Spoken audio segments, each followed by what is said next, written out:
Welcome to the success point. आज हम माध्य निकालने वाले हैं और पग विचलन विधि का प्रयोग हम करेंगे। और इसकी बेस्ट ट्रिक जो मैं आपको बताने वाला हूँ वो आपको कहीं देखने को नहीं मिलेगी, जिससे बहुत शॉर्ट में इक्वेशन हो जाएगा। जैसा कि आपको सवाल में दे रखा है, देखना। निम्नलिखित सारणी किसी मोहल्ले के 25 परिवारों में भोजन पर हुए दैनिक व्यय को दर्शाती है।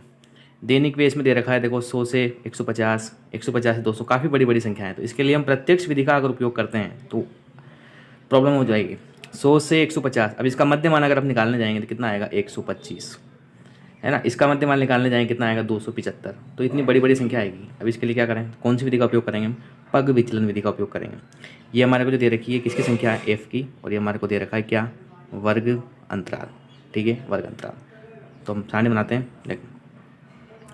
तो ये सारणी देखना, अब इसमें जो सारणी दे रखी है ये तो अपने क्वेश्चन मिल गई, वर्ग अंतराल। ये भी क्वेश्चन मिल रही है, ठीक है, बारंबारता। अब ये जो है ये मध्यमान, ये आपको निकालना ही पड़ेगा, ठीक है, ये निकालना पड़ेगा। बाकी गुणा करने में कोई दिक्कत नहीं आएगी, इसका कोई यूज नहीं आएगा, ये निकालना पड़ेगा आपको। तो ये 100 और 150 के बीच की वैल्यू है वो कौन सी है, 125।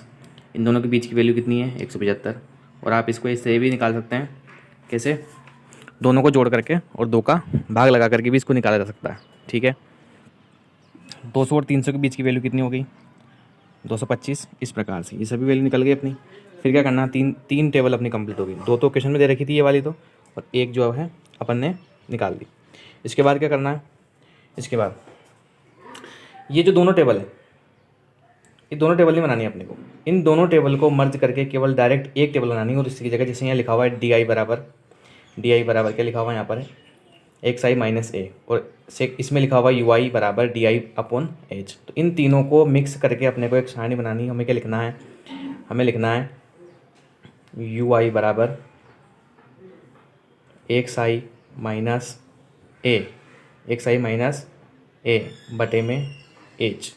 ये चीज़ अपने को लिखनी है इन दोनों को मिला करके, ठीक।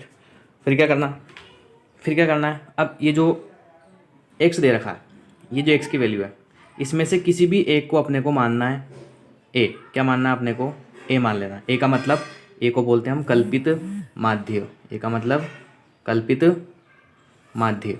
कल्पित माध्य का मतलब हम पहले से कल्पना कर रहे हैं कि इसका आंसर क्या आने वाला है, ठीक है, ये हमारी कल्पना है। तो लगभग जनरली हम सेंटर वाले को ही मानते हैं। तो हमने ए बराबर कितना मान लिया, 225, ठीक है।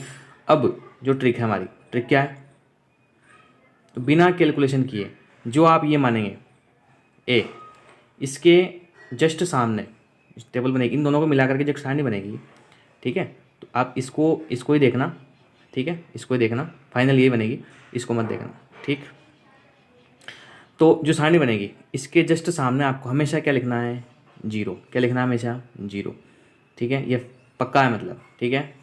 और ऊपर चलेंगे, इसके ऊपर, इसके सामने 0 लिख दिया, इसके ऊपर तो -1, इसके ऊपर फिर -2, और नीचे जाएंगे तो इधर जाएंगे अगर तो यहाँ +1 और यहाँ +2। अगर ज़्यादा कॉलम है तो नीचे 3 आ जाएगा, फिर यहाँ पर फिर 4 आ जाएगा, फिर 5 है, इस प्रकार से। और ऊपर जाएंगे तो ज़्यादा कॉलम है अगर तो -2 के ऊपर -3, -4, इस प्रकार से ऊपर आ जाएगा। तो ये फिक्स है। तो ये दोनों सारणियाँ को मर्ज करके हमारे को एक सारणी बनानी है, एक कॉलम बनाना है, और इस प्रकार से लिखना है। बीच वाली वैल्यू को मानना अपने को, जो भी बीच वाली वैल्यू रहेगी उसको ये मान लेना है। उसके जस्ट सामने 0, ऊपर माइनस में चलना है, नीचे प्लस में चलना है, ठीक। अब उसके बाद में ये जो संख्याएं हैं, ठीक है, ये जो संख्याएं हैं इनको मल्टीप्लाई करना है। लास्ट कॉलम क्या आएगा, जिसे प्रत्यक्ष विधि में हम क्या लिख रहे थे, एफ एक्स। यहाँ एफ एक्स लिखेंगे, क्या लिखेंगे, एफ डी। एफ कौन सा, एफ तो दे रखा आपने को क्वेश्चन में, ठीक है। और डी कौन सा, जो हमने निकाला, यहाँ पे जो आएगा ना, दोनों को मर्ज करके ये डी का मान आएगा। तो एफ के वैल्यू को आपको डी से गुणा करना है। बहुत छोटी छोटी वैल्यू है, देखो। तो 4 को गुणा किया आपने 2 से, 4 को गुणा किया आपने किससे, 2 से। तो 4 को गुणा करते 2 से क्या आया, -8, माइनस का है ना। 5 को गुणा किया 1 से, -5। 12 को गुणा किया 0 से, 0। 2 को गुणा किया -1 से, है ना, सॉरी प्लस का 1 से, प्लस का 2, इस प्रकार से। और ये 4 आ जाएगा यहाँ पर, ठीक। अब इनको सबको जोड़ लेंगे अपन।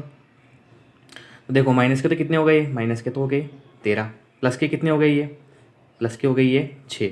इनको सोल्व करेंगे तो माइनस का कितना बचने वाला है अपने पास, -7।